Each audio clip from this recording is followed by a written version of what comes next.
अस्सलामुअलैकुम रहमतुल्लाह।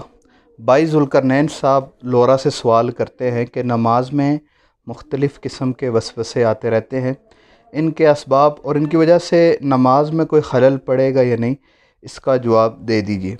देखें कि वसाविस जो इंसान को आते हैं और इसके मुतल्लिक़ जो सवालात होते हैं वो खाली एक नमाज से मुतल्लिक़ नहीं है, वज़ू से मुतल्लिक़ हैं, तहारत से मुतल्लिक़ हैं, मियाँ बीवी की आपस में लड़ाई से मुतल्लिक़ हैं। नमाज मुख्तलिफ़ चीज़ों के वसाविस शैतान इंसान के दिलों के अंदर डालता रहता है।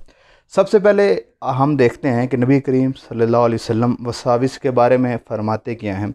मुस्लिम शरीफ की एक हदीस है जिसमें नबी करीम सल्लल्लाहु अलैहि वसल्लम से जब वसाविस के बारे में सवाल हुआ कि भाई एक बंदे को वसवसे आते हैं तो उसका क्या हुक्म है, नबी करीम सल्लल्लाहु अलैहि वसल्लम ने फरमाया कि ये सरी ईमान है, यानी कि ये ईमान होने की निशानी है।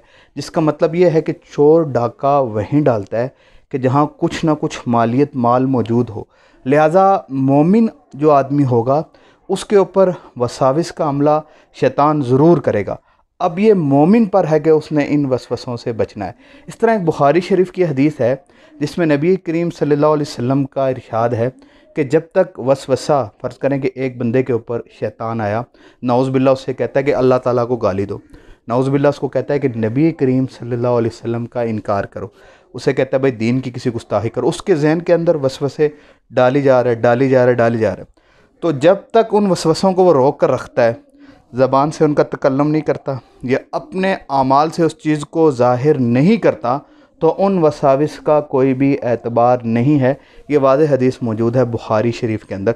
तो कहने का मकसद ये है कि वसवसे अगर आपको बार बार आ रहे हैं तो उनका उस वक़्त तक एतबार नहीं है जब तक ज़बान से आप उसको कह नहीं लेते या अपने अमाल से उसको ज़ाहिर नहीं कर देते। लिहाजा वसाविस के बारे में आप बिल्कुल भी परेशान ना हो।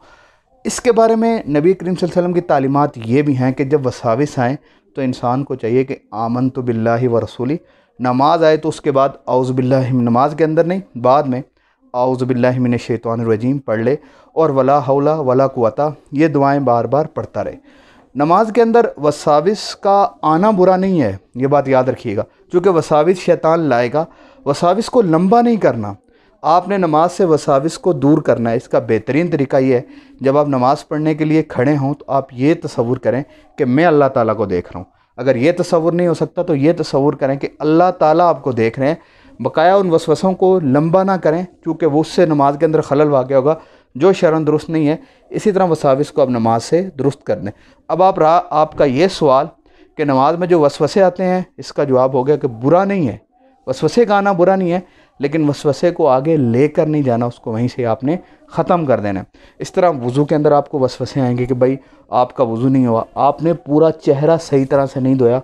बसा औक़ात किसी आदमी को देखने में आता है कि 25 से 30 मरतबा जो है अपने चेहरे को धो रहा होता है। हालांकि एक दफ़ा आपने एक कान की लो से दूसरे कान की लो तक, थोड़ी से लेकर पेशानी तक अपने चेहरे को धो लिया तो चेहरा आपका धुल जाएगा। लेकिन उन बंदों को फिर वसवसा आता है, वहाँ गए फिर यार पता नहीं यहाँ से सही करके धोया नहीं, फिर उसको धोते हैं। तो इस तरह जितना वसाविस को आप लंबा करेंगे तो शैतान आप पर हावी हो जाएगा।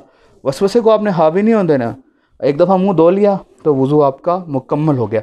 इस तरह मियाँ और बीवी के दरमियान आके शैतान मुख्तलिफ़ किस्म के वसवसे इस तरह डालता है कि शोहर को कहेगा यार बीवी आपकी पता नहीं अभी किधर होगी, इस तरह।